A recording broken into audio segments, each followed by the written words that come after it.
for Clippers Live, presented by Nissan.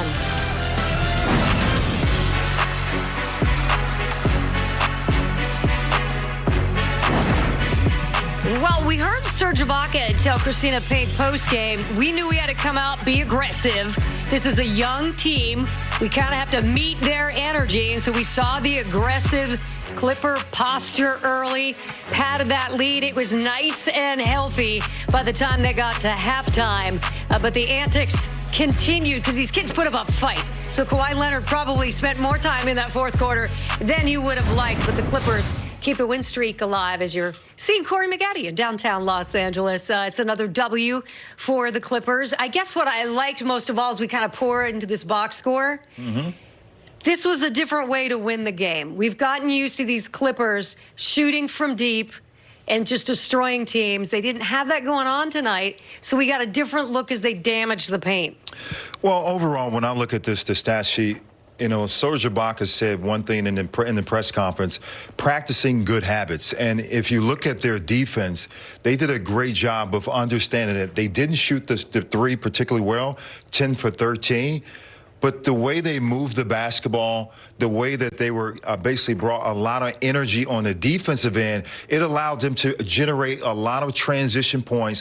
When you have more transition points, you're able to get into your transition offense and allows more downhill play, meaning drives to the basket. We saw that they attacked. They really took advantage, Jeannie, inside with the Clippers bigs in Ivica Zubac and Serge Ibaka tonight. So they knew exactly what they wanted to do, but they were very detailed about doing it. Yeah, especially early on inside. So kudos to OKC who went in at half and made some adjustment. But you know what? There's nothing you can do about Kawhi Leonard. You could sit in that locker room for days, weeks, months, years.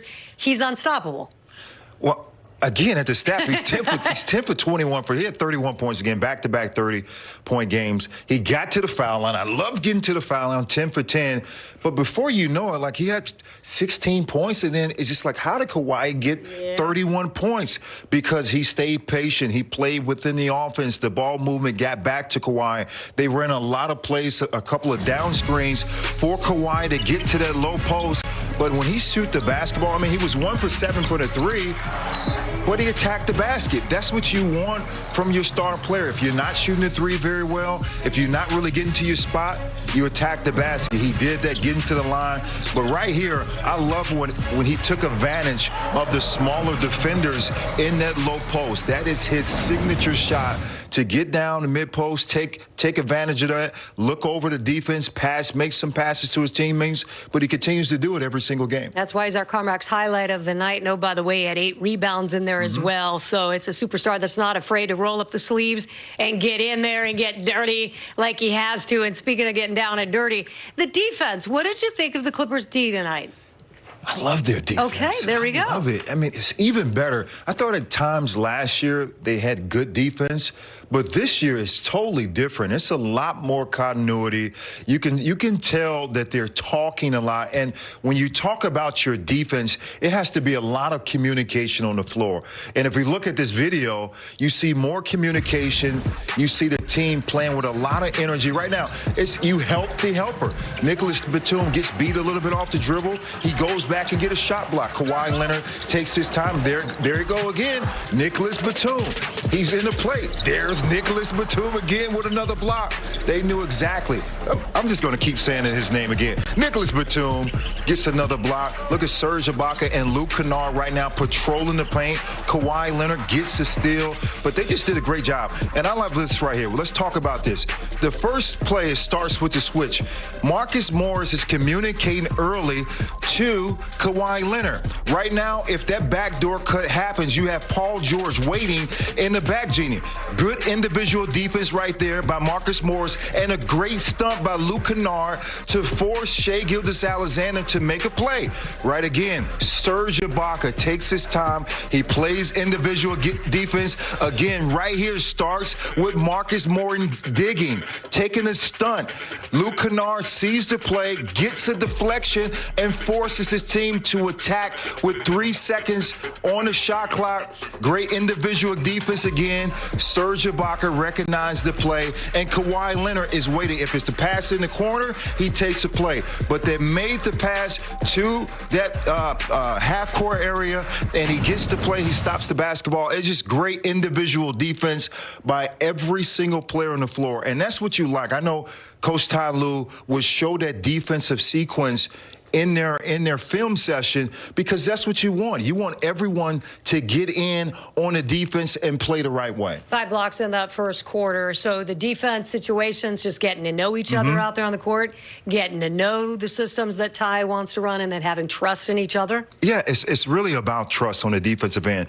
Now, if a person drives a blow by, you want to know that your second line of defense, yeah, you got me. Your second line of defense is there to help you. And during that last sequence of the film, you saw if a person got beat off the dribble, the next man up was waiting for that defensive or offensive player to make a mistake. And if you pass the basketball out, they're denying or digging. When you dig, you make that stunt to be in dribble to force that person to stop the basketball and then throw the ball out, and then you're able to line up better from a defensive standpoint. But it was great by every single player on the court then. Yeah, great opportunity to be able to flesh it out. I appreciate the knowledge. Yes. We're going to share some more knowledge coming up because, yeah, PG had another night as anticipated. We'll talk about him when we come back. Clippers keep the win streak alive. Tonight's 120-106 over OKC.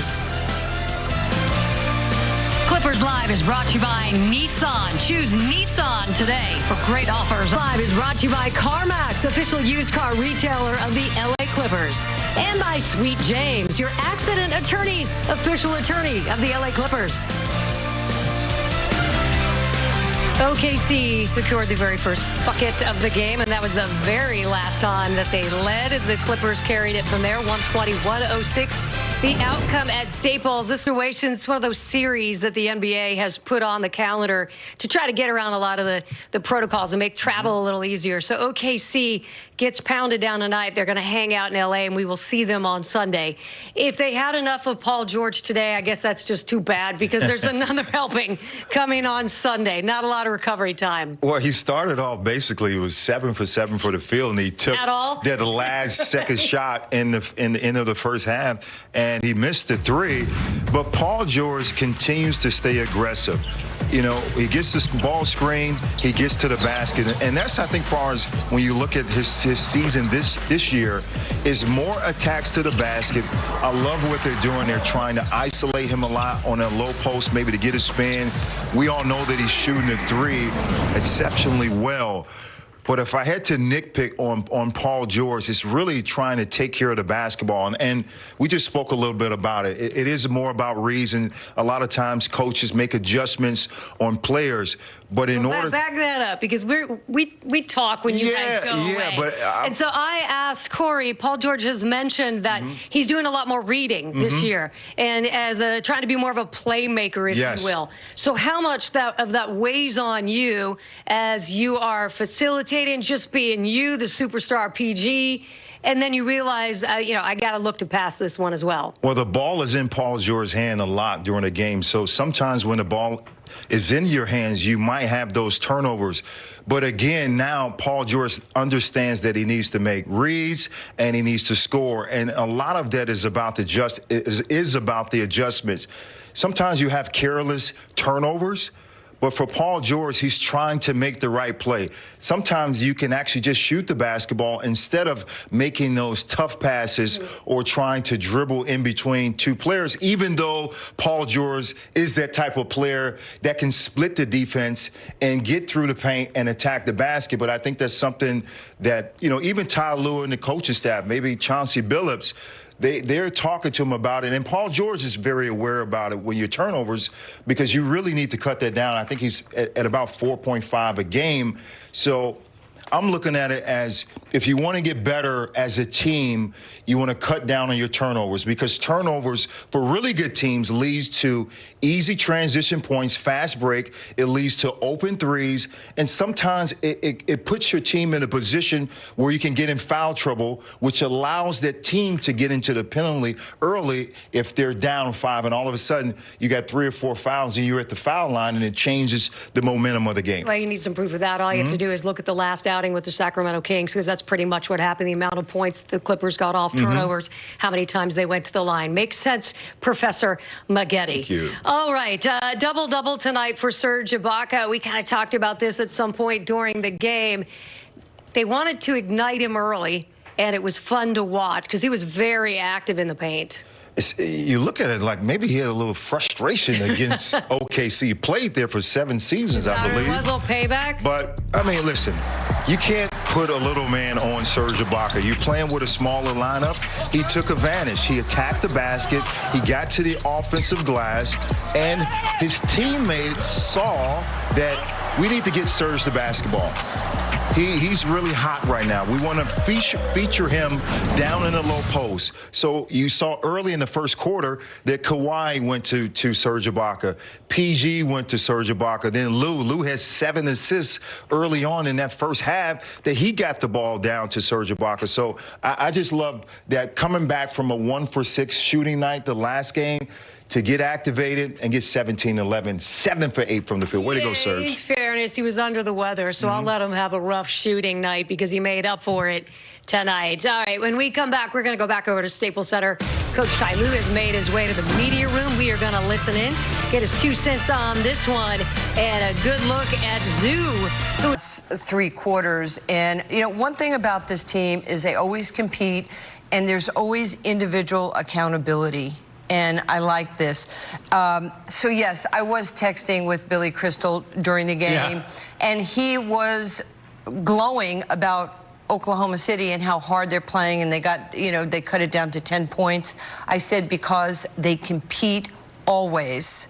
Yeah, and sometimes you're competing from within a hole, which is what the Thunder dug themselves in that first quarter. We mentioned 36-18 at the end of one, but that isn't the only problem. Look at that number, 64%, Nancy, from the floor for the Clippers. Some of that is that they were just silly good, because some of those shots, especially their threes, there was a hand in their face and they still made it. You know, you have to remember, you know, we talked about their last 10 games where they have been averaging 114 or so points a game. They're #1 during that stretch in offensive efficiency.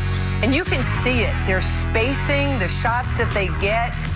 Coaches will always bark at you about, you know, contesting shots. You shoot a lower percentage when you are contesting shots or your shot is being contested. They move the ball so well. You got to give Ty Lue some credit because he's done a good job. Yeah, no doubt about it. Now, the Thunder did start to get back into it. They began to chip away. And we look at there. That's what we said, 88 points in the final 3 quarters. They won those final 3, 88-84. And the numbers for the Thunder, good in those quarters. The shooting percentage, great. The three-point percentage, really high. Low turnovers. Not much to dislike about that. Well, I mean, these 2 panels that we just put up, it's important to note because we're visual people, even as athletes and as coaches, but now we can put it to tape, watch film. That's the one thing that they'll get, and they'll even have an opportunity probably to do some sort of a practice. You know, not a very physical practice tomorrow, but just work on the closeouts. Where did they hurt us? Was it on first, you know, on the initial side? Was it on second side action? And you've said it before, this team knows how to make adjustments. Yeah, they definitely do that. And they started to. Second quarter, Shai Gilgeous-Alexander got things going just a little bit and then kept them going. Finished with 30 on the night, but we saw him just sort of get the eye of the tiger there in that second quarter, Nancy. He was unbelievable. He has incredible understanding of angles, body control, finishing with left or right hand. You know, I started to say to you guys, the way he operates is he starts, he stops, then he makes the defense stop, and then Dort is so physical, and the outside shot is just opened up his game, this three-point shot. It's if I were coaching a younger player now, I'd say get yourself an outside shot, and then all this other stuff will avail itself to you. It's amazing because the other team has to be going, they're not that familiar with him yet. They're like, wait, what? He does it all? What's going on with this guy? Lou Dort getting it done tonight again. Again, too little, too late for a Thunder team, which got in a deep hole in that first quarter. Let's take you back out to the Chesapeake Energy Arena. Chris Fisher, Michael Cade standing by. They're going to help us wrap it up, guys. Thank you, John. Well, we knew coming into this game just how good this L.A. Clippers team is. There was very little margin for error, and that first quarter deficit, as they alluded to, Mike, that was just a little bit much to overcome. But throughout the course of the game, when you look at this box score, the Thunder lose by 14 points, and you look at how many more free throws that the Clippers made, 14 more free throws than the Thunder. That was a big difference in this one. You're right.